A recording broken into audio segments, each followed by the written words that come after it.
passer à la Allez, justice. on revient pour la suite et la fin avec Sami Orosama. Joachim Italaki et Germain Pouli en 2023, les Togolais devraient désigner pour la première fois leurs conseillers régionaux. Une nouvelle étape dans le processus de décentralisation engagé. C'était en 2019 avec l'organisation des municipales. Alors la décentralisation à l'épreuve des régionales de 2023. On commence donc par le doyen Germain Pouli. En quoi on peut dire cela? Ben, je pense qu'on a passé une bonne trentaine d'années à travailler avec les délégations spéciales. Donc on appelait des maires mais qui n'étaient pas réellement élus. Et notre pays, le Togo, a été une particularité donc, pendant longtemps où on n'a pas connu donc d'élections locales. Après, vous savez, il y a un certain nombre d'engagements qui ont été pris avec la signature de l'APG en 2006, qui a conduit à l'organisation finalement des législatives d'octobre 2007. Et on a vu que depuis lors, notre pays est devenu un pays en voie de démocratisation avancée.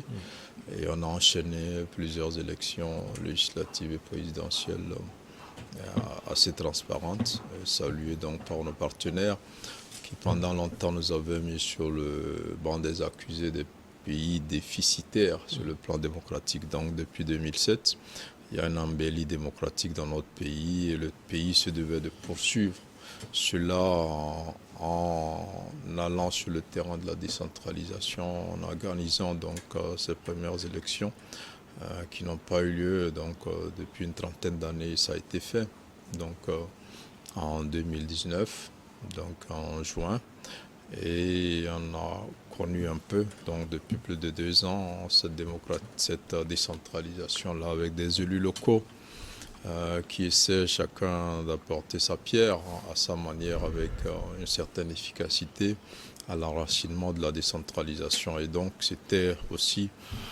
pris comme engagement qu'après les locales qui vont permettre d'élire les conseillers municipaux, il y aura les régionales, donc qui vont permettre l'élection des conseillers donc régionaux. Et le pays devait avancer assez rapidement quand cette pandémie donc, est arrivée à ralentir un certain nombre de choses. Maintenant, ce fait s'est annoncé pour 2023, comme vous l'avez dit. Le pays donc devrait aller à cette élection-là. Et si on l'a réussi, comme on a réussi les précédentes et surtout les locales de 2019, je crois que ça ferait une belle réussite. Et notre démocratie, la démocratie togolaise ne serait que renforcée. Et on espère bien parce que tous les partis aujourd'hui, la plupart, certains qui n'étaient pas en activité depuis 2 ans, donc pour des raisons évoquées notamment sanitaires, ont repris, les tournées ont repris pratiquement avec la DMK entre autres. Ouais, Plusieurs autres partis aussi sont sur le terrain. Il y a le FDR en ce moment aussi qui s'ébranle. Donc on comprend que au sein des formations politiques, on s'apprête donc à aller à la conquête de l'électorat. Et espérons que comme les autres élections, donc ces régionales se déroulent dans de bonnes conditions. Alors ces régionales représentent donc la dernière étape de la décentralisation au Togo. Joachim Italaki, est-ce que selon vous, les ingrédients sont réunis pour ces régionales à venir? Bon, pour moi, je pense que tout ne peut pas être réuni au sens de la perfection, mais l'essentiel est mis en place, surtout par les acteurs impliqués, notamment le gouvernement et les différentes parties prenantes. J'aimerais aussi ici rappeler un peu avec ce qui se passe avec ce qui s'est passé avec la décentralisation au niveau des élections communales. Vous savez, on a eu, si vous êtes dans les communautés de développement à la base, vous allez vous rendre compte qu'il y a quand même certains dysfonctionnements que jusqu'ici, nous ne sommes pas, où le pays n'est pas encore arrivé à résoudre définitivement. Et ça concerne donc la question de la limite des limites territoriales. Si vous vous rendez dans un village ou dans un quartier qui appartient à la commune du Golfe 7, je dis n'importe quoi, c'est un exemple, et que Golfe 7 se situe peut-être quelque part, et sur ce territoire, toutes les entreprises qui s'y sont installées là devraient normalement participer en termes de taxes à cette commune, vous vous rendrez compte qu'il y a certains quartiers qui reçoivent même le double, c'est-à-dire qu'il y a commune Golfe 7 ou commune Golfe 6 qui peuvent au même moment se retrouver sur un seul quartier ou se retrouver dans un quartier pour réclamer donc les taxes sur donc les petites et moyennes entreprises ou les entreprises implantées.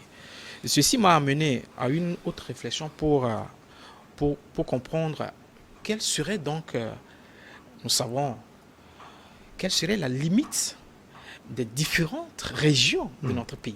Est-ce que c'est clairement défini entre les communes, entre les différentes régions que nous avons, à savoir maritimes et tout, pour qu'il n'y ait pas cette façon de voir les choses? Moi, je trouve qu'il est important ici qu'il y ait quand même certaines mesures qui permettront à l'État de comprendre clairement et aux acteurs qui seront impliqués, c'est-à-dire je parle des conseillers municipaux, et conseillers régionaux et conseillers régionaux qui vont être bientôt dans les affaires, de comprendre et de voir clairement comment est-ce qu'il faut et quelles sont les limites de leur région.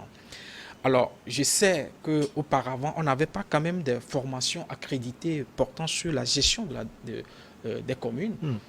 Mais aujourd'hui, je pense qu'avec l'arrivée de la décentralisation en 2019, il y a quand même des filières qui sont créées au niveau de l'École nationale de l'administration qui s'occupent carrément de la question de la gestion des collectivités locales. Et je pense, pour mon humble avis, qu'il faut, dès l'entame en tout cas, je précipite les choses si vous le permettez, à l'entame de leur fonction en tant que conseiller, en tant que gouverneur et tout, en tant que conseiller régionaux, il faudrait qu'on ait forcément des outils nécessaires pour outiller ces conseillers-là en termes de gestion, en termes de connaissance profonde des questions qui les impliqueraient. Ceci éviterait peut-être qu'on soit dans un même quartier et qu'on reçoive 2 taxes sur un même sol provenant de 2 communes différentes par faute de limites claires définies par l'autorité. Et donc je pense qu'il y a quand même des dispositions qui sont en train d'être prises pour que cette question soit effacée carrément et que nous puissions connaître clairement les limites, parce que ça se pose souvent au niveau des collectivités locales. L'acte-là vient montrer l'engagement des autorités à aller vers la décentralisation. Et c'est en 2023, tout à l'heure, Germain Pouli a fait son analyse.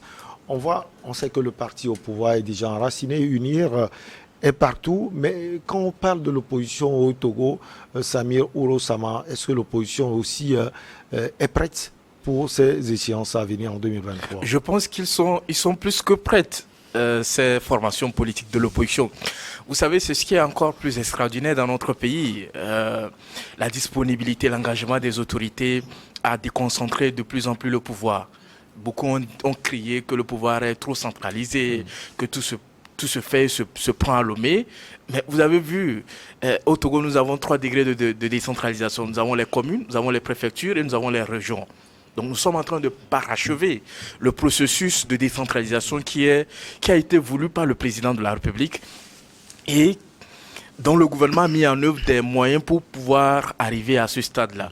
Et vous savez, au Togo, l'organisation de chaque élection ou l'organisation des échéances électorales est caractérisée par un minimum de consensus. Vous avez vu que le gouvernement a organisé ou a mis en place un cadre de concertation, de discussion avec les acteurs politiques qui a débouché avec des recommandations, qui a même contribué à l'adoption de la loi portant collectivité territoriale régionale. Aujourd'hui, nous avons une loi qui crée les régions avec les chefs-lieux.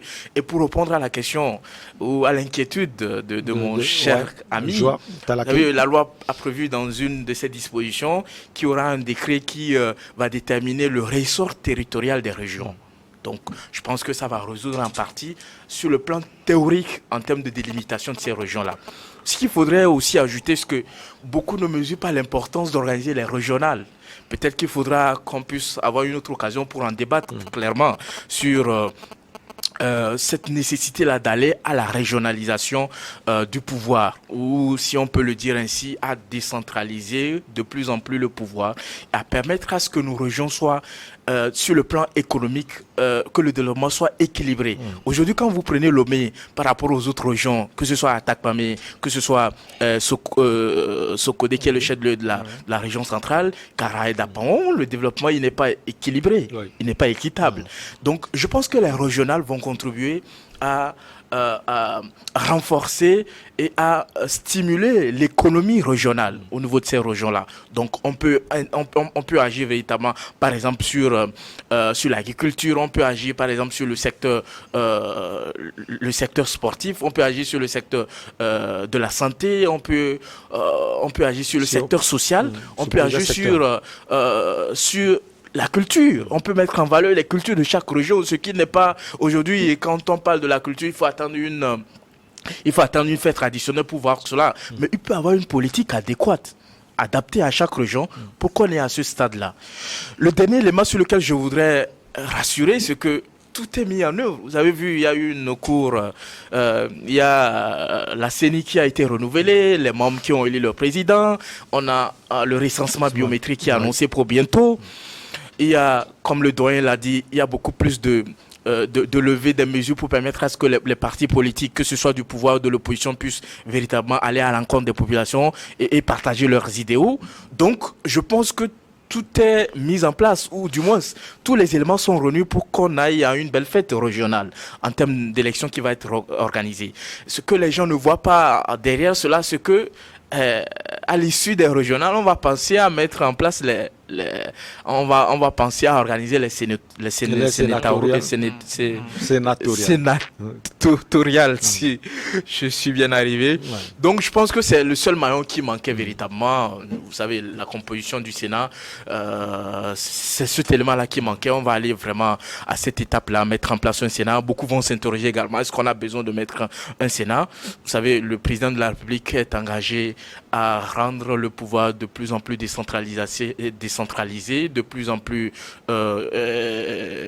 proche des populations, et permettre à ce que les gens puissent exercer ce pouvoir-là, qu'on puisse le voir véritablement, ce qui se passe aujourd'hui avec les communes. C'est pour ça, comme notre ami l'a dit, sur un certain nombre de dysfonctionnements qui ont été constatés au niveau des communes, c'est parce qu'on a trop politisé la gestion des communes.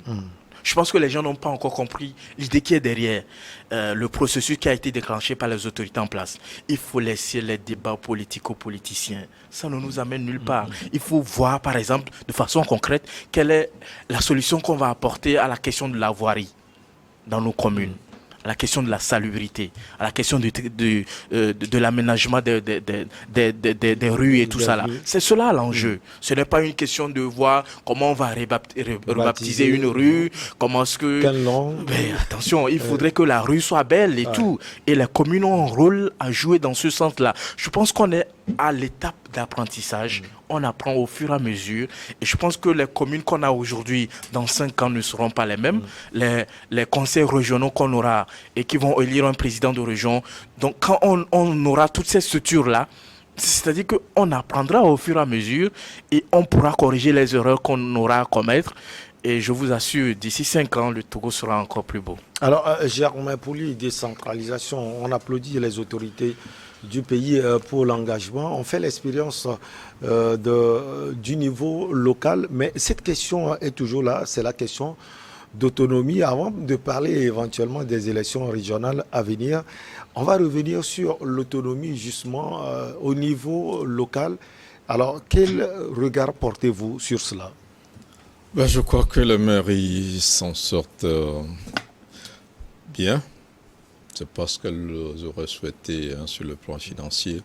Vous allez voir que tous les conseils municipaux se plaignent. Et il y a malheureusement certaines communes qui ne sont pas riches, des communes où il n'y a pas de grandes activités économiques. Et c'est normal qu'au niveau des taxes, il y a des difficultés pour avoir des taxes et donc des communes rurales notamment. Et ce qui fait qu'il y a une disparité en termes de budget, d'autonomie financière au niveau de ces communes, mais il y a une dotation de l'État qui va à ces communes, même si les maires et les conseillers estiment ne pas avoir totalement les mains libres pour gérer cet argent qui vient de l'État, comme ils auraient souhaité. Mais ça reste quand même quelque chose d'assez important. C'est vrai que cette autonomie ne peut arriver que quand les citoyens comprendront qu'il leur appartient d'aider les élus locaux à améliorer leurs conditions de vie. C'est vrai que malheureusement, pendant une trentaine d'années, on nous a dit on ne se développe pas parce qu'il n'y a pas des maires élus. Et quand ils seront élus, les maires auront de l'argent, il y aura des partenariats en Occident, les jumelages et tout ça. Non, je pense que ça a été une mauvaise façon de présenter la décentralisation de population. Ce qui fait qu'aujourd'hui, plusieurs maires ont du mal à percevoir des taxes. On a vu un peu toutes les difficultés à rendre réelle la taxe d'habitation malgré la loi qui a été votée. On attend toujours un arrêté du ministre des Finances pour appliquer, surtout qu'on a décidé de la joindre aux factures d'électricité pour espérer couvrir donc un grand nombre. On constate quand même que nos communes souffrent en termes de mobilisation et donc les maires, malgré leur volonté et malgré leur engagement, n'arrivent pas à faire ce qu'ils veulent faire. Et ils ont besoin d'argent, l'argent n'est pas forcément au rendez-vous. Mais après, on a quand même aussi des jeunes maires, pour la plupart, qui se battent avec les moyens de bord quand même pour réaliser un certain nombre de choses parce qu'ils ont compris qu'ils sont redevables devant les élus. Les élus ne savent pas forcément qu'il n'y a pas de moyens. Et il y a plusieurs maires qui se débrouillent pour trouver des partenariats et des moyens et faire un certain nombre de choses. Parce que les défis sont réels en termes de, Samir le disait, en termes d'assainissement, les rues dans les communes, ça ne va pas. En termes d'assainissement, ça ne va pas. En termes d'éclairage, en termes d'infrastructure, donc il faut investir, il faut trouver cet argent-là quelque part. Donc la contribution des citoyens n'est pas encore au rendez-vous. Il n'y a que quelques entreprises, quelques petites et moyennes entreprises, c'est tous ceux qui paient les impôts et taxes dans les marchés. Et les entreprises qui paient des impôts, l'OTR collecte une part qu'elle envoie donc à ces mairies-là. Et on voit que certains maires sont mieux lotis que d'autres. Et même au niveau des salaires entre guillemets des maires, on voit quand même une grande disparité entre les salaires, les communes les plus grandes, les maires et leurs adjoints gagnent beaucoup plus. Et donc, malgré ces difficultés qui sont plus ou moins normales parce que ça reste un apprentissage, ça fait un peu plus de 2 ans que ces maires sont là. Mais ce qu'on voit qui est fait, je pense que c'est encourageant. On sent que des maires ont vraiment envie de se démarquer, de marquer leur passage à la tête donc, de leur commune. Et donc, je crois que les prochains élus auront la tâche beaucoup plus facile. Espérons aussi que d'ici là, en termes de mobilisation financière, les mécanismes qui sont en train d'être mis en place là fonctionnent pour que nos élus aient les moyens pour travailler pour nous. Alors, Joachim Talaké, l'apprentissage au niveau local, on l'a vu avec toutes les difficultés possibles. Il va falloir mettre cela en tête pour les régionales également à venir. Oui. Essayer vite de trouver les solutions. Tout à fait.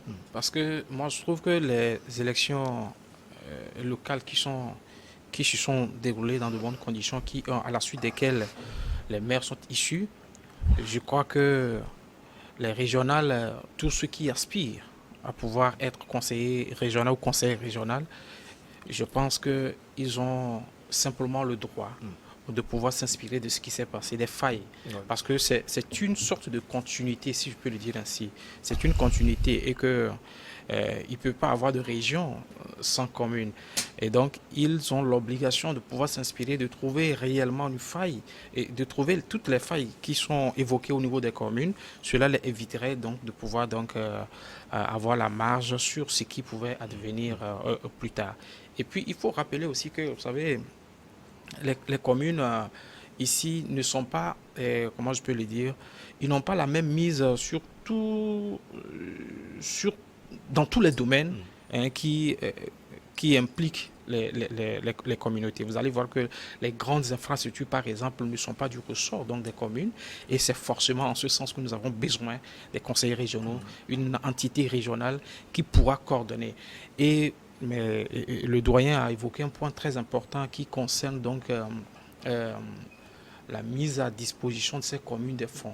Et surtout l'incompréhension aussi naît et qui naît parfois de certaines entreprises qui sont au niveau des communes et qui sont réticents par rapport à leur contribution en termes de taxes pour pouvoir faire avancer.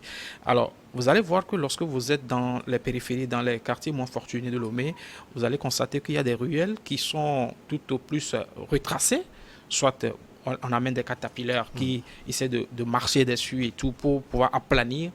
On pouvait aller au-delà s'il y avait les moyens, mettre de la latérite, mettre du gravier, mettre des trucs qui peuvent permettre quand même de ne pas avoir des secousses à chaque fois qu'on emprunte certains ruelles de Lomé. Mais ceci, c'est parce qu'on manque de fonds. Donc il faut à fond sensibiliser, sinon aller sur le terrain et parler sincèrement. Et pourquoi ne pas convoquer ces chefs d'entreprise implantés dans les communes à une certaine sensibilisation par rapport aux taxes.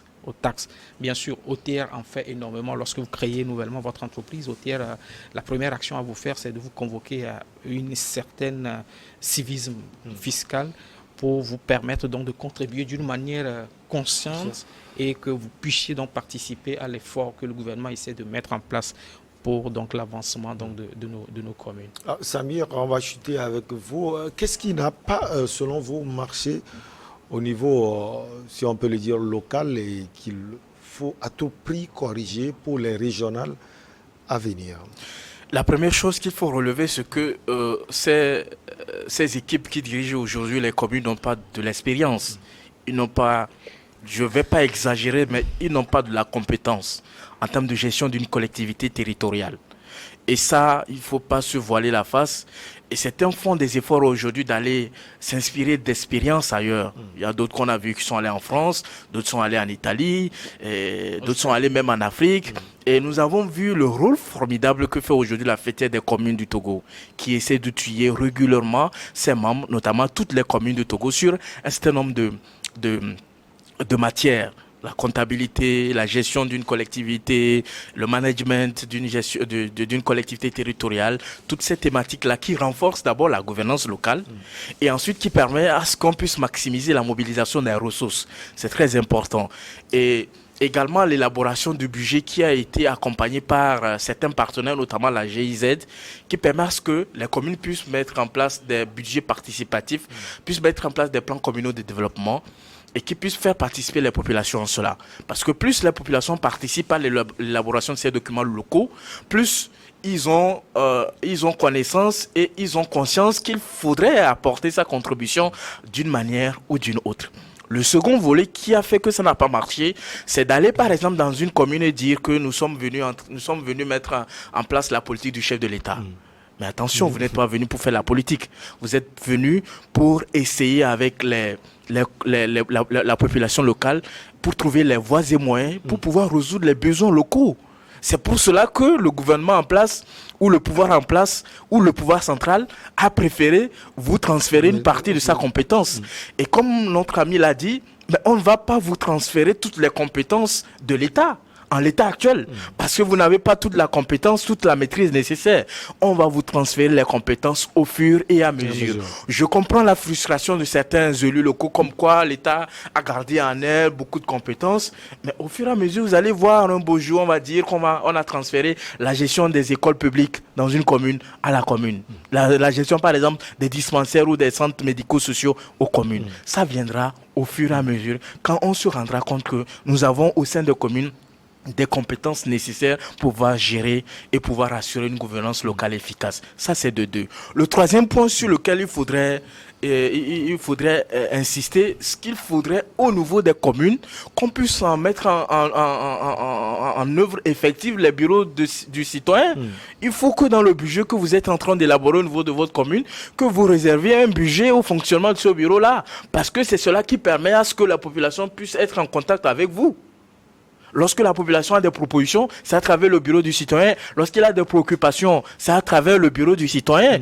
Et je vous assure que n'eût été l'intervention de l'État à travers l'accompagnement des partenaires techniques et financiers, où on assiste au fonctionnement effectif d'un certain nombre de bureaux de citoyens dans certaines localités, alors que la loi l'a dit clairement que dans chaque commune, on doit avoir un bureau de citoyen. Je pense que si on agit sur ces leviers-là, on pourra améliorer la gouvernance locale au niveau des communes. Maintenant, les régions, c'est un autre aspect. C'est carrément différent de ce qui se fait au niveau de... C'est-à-dire que là, on a des conseillers régionaux. On a des conseillers régionaux qui, en leur sein, élisent le président de région. Je ne sais pas, dans le cas du Togo, est-ce qu'on va adopter l'appellation gouverneur de région, on va adopter... Mais je pense que dans la pratique, ce qui se fait, c'est qu'on élit un président de région qui n'est pas un poste politique. Et c'est pour ça que je dis l'enjeu des régionales, c'est plus pour stimuler l'économie nationale. C'est beaucoup plus économique. Ce n'est pas de la politique. C'est pour ça que l'État va transférer une petite portion ou une partie de son autonomie par rapport à cela. Donc les régions seront dotées de budget, ils vont également avoir recours peut-être à la dette publique pour pouvoir financer un certain nombre de projets, ils vont également recourir à certaines taxes. Donc il faut qu'il y ait une éducation et c'est les communes qui doivent jouer ça. Ce n'est pas l'État de venir mobiliser les ressources à la place des communes. Attention, c'est aux communes de pouvoir mettre en place des stratégies efficaces au niveau local pour voir dans quelle mesure il faut de petit à petit convaincre les populations que c'est ensemble que nous construirons par exemple Djarpanga, c'est ensemble que nous construirons je sais pas au Bafilo, c'est ensemble que nous construirons le village de Ketao par exemple. Donc je pense qu'on doit enlever ce sobriquet de politique. Dans la gestion de nos collectivités pour travailler. Le chef de l'État a besoin de ça, que les gens qui ont ce pouvoir à la base puissent montrer de quoi ils sont capables. Vous avez vu dans d'autres pays, les gens viennent de là pour arriver au sommet. Donc je pense que l'enjeu véritable, c'est de, si vraiment il veut faire la politique du chef de l'État, c'est de montrer de quoi ils sont capables et voir comment est-ce qu'on peut améliorer les conditions de vie au niveau local. Samir Orosama, vous êtes juriste. Vous êtes également défenseur des droits de l'homme. Merci beaucoup à vous. Merci également à Germain Pouli, directeur de publication de Togo Réveil. C'est toujours un plaisir de vous avoir sur ce plateau. Joachim Italake, merci également à vous, directeur de publication de Afrique Plume. On dit également merci à nos chers amis toujours branchés. Bonne semaine à tout le monde. C'est pas facile de commencer la semaine. On vous dit un sincère merci et carton vert à vous tous. Germain, merci. Merci.